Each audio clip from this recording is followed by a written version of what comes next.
दोस्तों नमस्कार, स्वागत है आपका। मैं हूं संजय कुमार।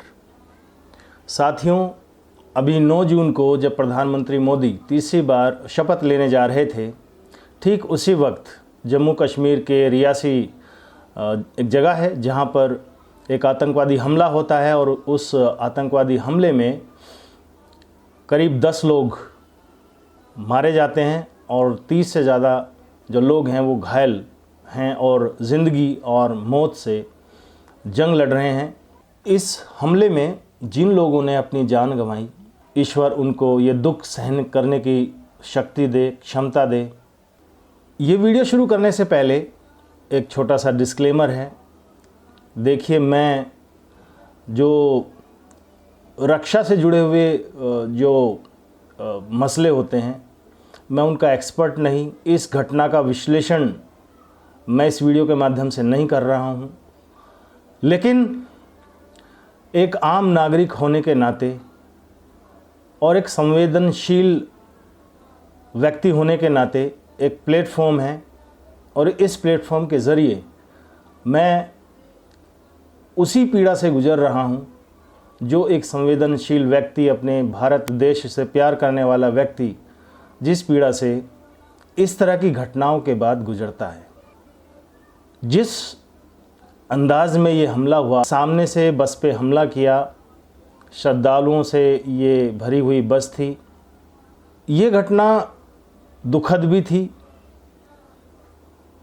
इस घटना पे ये भी कहा जा सकता है कि ये घटना अगर चुनाव से पहले होती तो ऐसे इस देश में बहुत सारे लोग हैं जो ये चिल्लाते कि जिस तरह से पुलवामा अटैक हुआ उसी तरह से ये भी मोदी ने करवाया है। ऐसे देश में कहने वालों की, गाने वालों की कमी नहीं है जो किसी भी तरीके से प्रधानमंत्री मोदी को घेरने की फिराक में रहते हैं। इस घटना के बाद बहुत से राजनीतिक दल, जिन्होंने इस घटना के लिए सीधे सीधे केंद्र सरकार को जिम्मेदार ठहराया, अभी भी मौजूद हैं। ऐसे मौके पर जबकि पॉलिटिकल जो भी डिफरेंसेस हैं वो एक तरफ कर देने चाहिए, उनको किनारे रख कर के सबको एक स्वर में एक ही बात कहनी चाहिए कि किसी भी सूरत में आतंकवाद को बर्दाश्त नहीं किया जाएगा। लेकिन हमें इसके बजाय अलग अलग स्वर जो है वो सुनाई पड़ते हैं। हम बहुत सारे इंसिडेंट देख चुके हैं, झेल चुके हैं, भुगत चुके हैं, बहुत सारे आतंकवादी हमले झेल चुके हैं। ऐसे उसमें जो लोकल होते हैं उनका सपोर्ट्स इन आतंकवादियों को मिलता है। कश्मीर में भी हमने कश्मीर फाइल एक फ़िल्म थी, उसके माध्यम से भी हमें ये मालूम पड़ा कि आतंकवादी हमला जो हुआ उसमें सपोर्ट करने वाले आस पड़ोस के अपने चित परिचित यार दोस्त ऐसे ही लोग थे। ये जो हमला हुआ है ये भी संभव नहीं है कि जब तक एक लोकल सपोर्ट ना मिले, लोकल इन्फॉर्मेशन ना मिले, तब तक इस तरह की घटनाओं को, इस तरह की वारदात को अंजाम देना नामुमकिन होता है। एक टर्म है जिसको हम अलतकिया बोलते हैं, आप चाहें तो उसको गूगल कर सकते हैं। एक वॉर में इस टर्म के तहत ये होता है कि जो दुश्मन है उससे दोस्ती की जाती है, उसका विश्वास जीता जाता है, गुड बुक में लिया जाता है और उसके बाद बैक स्टैबिंग की जाती है, पीठ में छुरा घोंपा जाता है। रियासी की ये जो घटना है, आप सोचिए कितनी निर्मम तरीके से हत्या की गई। इसमें एक 2 साल का मासूम भी है, 14 साल का एक बच्चा भी है। ये मानवता के खिलाफ किया हुआ काम है और इसको इसी तरह से एड्रेस किया जाना चाहिए। उन लोगों की पहचान की जानी चाहिए जो लोग अंदर से इनको सपोर्ट करते हैं, इन्फॉर्मेशन देते हैं। उनको चिन्हित करना चाहिए, उन पर कार्रवाई करनी चाहिए। अगर ये समस्या घर के अंदर है, देश के अंदर है तो ऐसी ही समस्या हमने पंजाब में देखी। बहुत पहले इसी तरह की घटनाएं सामने आती थी जब एक बस को रोक लिया जाता था और उसमें हिंदू उनको उतारकर लाइन से लगाकर गोली मार दी जाती थी। दोस्तों, आपको याद होगा कि हमारे देश में एक बार निर्भया कांड हुआ था, जिसके बाद पूरा का पूरा देश जो है गुस्से से भर गया था, उद्वेलित हो गया था, सड़कों पर आ गया था।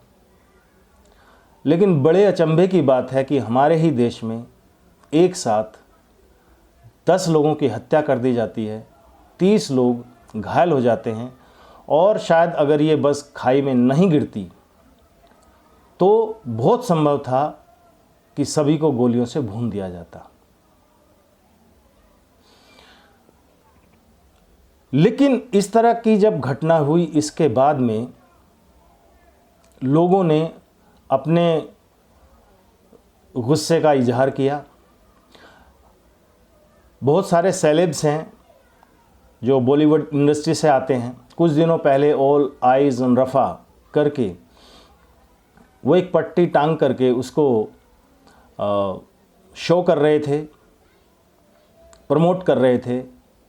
लेकिन अपने ही देश में 10 लोगों की इतनी निर्मम तरीके से हत्या कर दी जाती है और किसी सेलेब्स से कोई, मतलब गिने चुने को छोड़ दीजिए, यदा कदा को, बाकी किसी की तरफ से कोई इस तरह का ना ट्वीट होता है, ना कोई बात की जाती है, ना कोई डिस्कशन किया जाता है। बड़ा दुखदाई है। देश के लोग जिस तरह से निर्भया कांड में सड़कों पर आ गए, विरोध प्रदर्शन किया, उस तरह की कोई गतिविधि, इस तरह का कोई काम ऐसी घटना के बाद नहीं देखा जाता और ये भी अपने आप में दुखद है। ऐसा लगता है कि जो लोग चले गए, जो लोग निर्मम तरीके से जिनकी हत्या कर दी गई, उनके साथ ये देश खड़ा नहीं है।